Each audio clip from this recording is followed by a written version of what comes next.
ആര്യൻ്റെ ചില കുറുമ്പ് കലർന്ന തമാശകളെ ലാലേട്ടൻ ചോദ്യം ചെയ്തിരിക്കുകയാണ്. അതായത് ലക്ഷ്മി പറയുന്ന പരാതി അനുസരിച്ച് ആര്യൻ ഇടയ്ക്കൊക്കെ ഡബിൾ മീനിങ് കോമഡികൾ അടിക്കാറുണ്ടെന്നുള്ളതാണ്.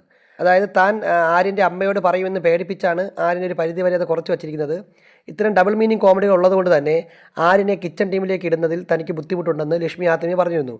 അപ്പോൾ ഇതിനെതിരെ ആരും ശക്തമായി പ്രതികരിച്ചിരുന്നു. ഞാനങ്ങനെ ഡബിൾ മീനിങ് പറയുന്നതൊന്നുമല്ല, ഞാൻ ഇങ്ങനെയാണ് സംസാരിക്കുന്ന ആളാണ്, നിങ്ങൾ പറഞ്ഞുകൊണ്ട് മാറ്റാൻ പറ്റില്ല. ഇപ്പം നിങ്ങളുടെ മുഖം ചീത്തയാണെന്ന് പറഞ്ഞാൽ ആ മുഖം നിങ്ങൾക്ക് പെട്ടെന്ന് മാറ്റാൻ പറ്റില്ലല്ലോ, അതുപോലെ തന്നെയാണ് എൻ്റെ സ്വഭാവവും എന്നൊക്കെ പറഞ്ഞ് ആര്യൻ സംസാരിക്കുന്നുണ്ട്. ഇന്ന് ലാലേട്ടൻ അടുക്കളയുമായി ബന്ധപ്പെട്ട കാര്യം സംസാരിക്കുന്ന കൂട്ടത്തിൽ ലക്ഷ്മിയോട് ഈ കാര്യം ചോദിക്കുന്നുണ്ട്. എന്താ ലക്ഷ്മി, ആര്യനുമായി ബന്ധപ്പെട്ട ഡബിൾ മീനിങ്ങുമായി ബന്ധപ്പെട്ട കാര്യങ്ങൾ എന്താണ് പറഞ്ഞതെന്ന് ചോദിക്കുന്നുണ്ട്. അപ്പോൾ ലക്ഷ്മിയും ആര്യനും ആ കാര്യങ്ങൾ എക്സ്പ്ലെയിൻ ചെയ്യുന്നുണ്ട്. എന്തായാലും ആ വീടിനെ ഏറ്റവും രസകരമായ രീതിയിൽ മാറ്റിയെടുക്കുക എന്ന് പറയുന്നുണ്ട് ലാലേട്ടൻ. അനാവശ്യമായ രീതിയിലുള്ള തമാശകൾ, മറ്റുള്ളവരെ ഹർട്ട് ചെയ്യുന്ന തരത്തിലുള്ള തമാശകളാണെങ്കിൽ അത് ഒഴിവാക്കുന്നതാണ് നല്ലത്. ശരിക്കും ഒരു തമാശ എന്ന് പറയുമ്പോൾ അത് കളിയാക്കുന്ന ആളാണെങ്കിലും അല്ലെങ്കിൽ പറയുന്ന ആളും കേൾക്കുന്ന ആളും രണ്ടുപേരും ഒരേപോലെ എൻജോയ് ചെയ്യാൻ പറ്റിയാൽ മാത്രം അത്തരം തമാശകൾ ആ വീട്ടിൽ പ്രയോഗിക്കുക എന്നൊക്കെ ലാലേട്ടൻ ഉപദേശിക്കുന്നുണ്ട്. പിന്നെ അടുക്കളയുടെ വൃത്തിയുമായി ബന്ധപ്പെട്ട കാര്യങ്ങളൊക്കെ സംസാരിക്കുന്നുണ്ട്. അടുക്കളയിൽ നിന്നുള്ള സംസാരം, അടുക്കളയിൽ നിന്നുള്ള വഴക്ക്, ഉടക്ക്, ഇതെല്ലാം നിങ്ങൾ പാചകം ചെയ്യുന്ന ഫുഡിൽ നിങ്ങളുടെ ആ പറയുന്ന വേസ്റ്റുകളും കാര്യങ്ങളൊക്കെ വീഴുന്നൊരവസ്ഥ. അപ്പോൾ ഇതൊക്കെ ഒഴിവാക്കി ഇനിയുള്ള 4 ആഴ്ച മര്യാദയ്ക്ക് കളിക്കാനും കൂടി ഉപദേശിച്ചാണ് ലാലേട്ടൻ ആ ടോപ്പിക്ക് അവസാനിപ്പിക്കുന്നത്.